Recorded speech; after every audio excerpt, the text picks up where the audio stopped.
सुरक्षा के लिए, पीड़ित प्रताड़ित लोगों की सुरक्षा के लिए आसान किया रास्ता। और देखा होगा कि आपने अफगानिस्तान में अभी जो कुछ हुआ उसके बाद वहां से कितनी बड़ी तादाद में सिख कम्युनिटी के लोग, हिंदू कम्युनिटी के लोग और मुस्लिम कम्युनिटी के भी लोग अफगानिस्तान से हिंदुस्तान आए।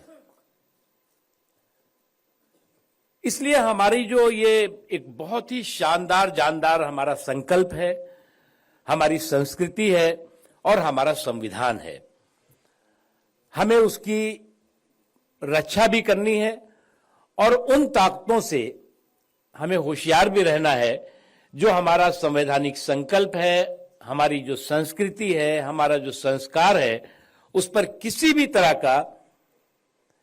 की सियासी साजिश और षड्यंत्र करते हों। हमें इस बात से होशियार रहना होगा। आज जो है वो मुझे तो बहुत आश्चर्य होता है, कभी कभी आश्चर्य इसलिए होता है कि अल्पसंख्यक समाज एक, उसके सामाजिक, आर्थिक, शैक्षणिक, धार्मिक अधिकारों की सुरक्षा संविधान भी गारंटी देता है, समाज भी गारंटी देता है और सरकार की भी गारंटी होती है।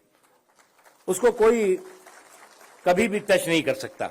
लेकिन मुझे कभी कभी बहुत आश्चर्य होता है कि जब हम महिलाओं के स्वतंत्रता की बात करते हैं, समानता की बात करते हैं, समावेशी विकास की बात करते हैं, संवैधानिक अधिकारों की बात करते हैं, तो उस पर कुछ लोग जो है वो सवाल खड़े करने लगते हैं। अल्पसंख्यकों के साथ ही साथ हमारे देश की जो आधी आबादी है उसके भी संवैधानिक जो समानता के अधिकार हैं, सामाजिक समावेशी जो विकास के अधिकार हैं, उस पर किसी भी तरह का सियासी हमला नहीं होना चाहिए।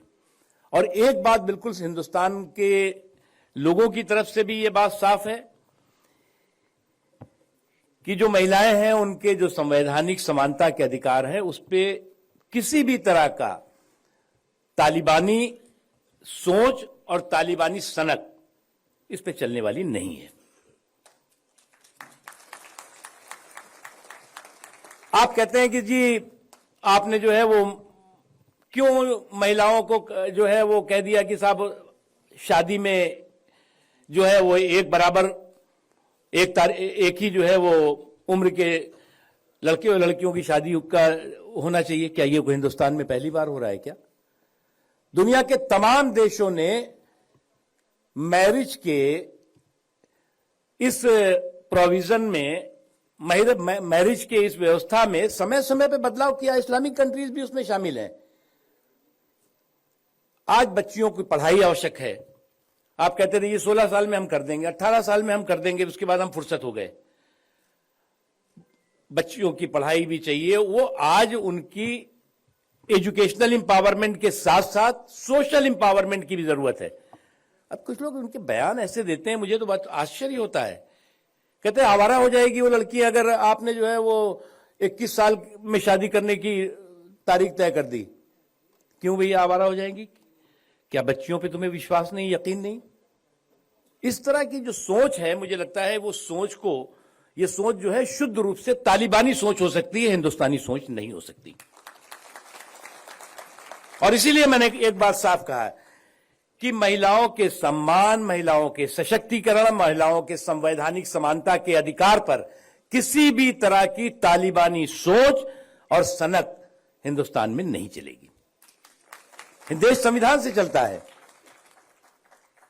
इसलिए हम सबको इस बात पे भी सोचना चाहिए। जब ट्रिपल तलाक की बात आई थी, अब अखबारों में आने लगा कि साहब ये जो तिलाक़े बिद्दत होता है उस पर जो घटनाएं होती थी उसमें कमी आ गई जब से कानून बना है। कानून कोई किसी को फांसी देने के लिए नहीं है। अब कहते हैं जी कानून की जरूरत क्या है? अरे कानून की जरूरत तो फिर कत्ल के लिए भी नहीं है, कानून की जरूरत तो है आतंकवाद के लिए भी नहीं है। सब तो है ही है, गैर कानूनी चीज है ये तो। लेकिन उसका भी विरोध करने लगे। हम लोगों ने एक डिसीजन किया कि एक जो मुस्लिम महिलाएं हैं वो बिना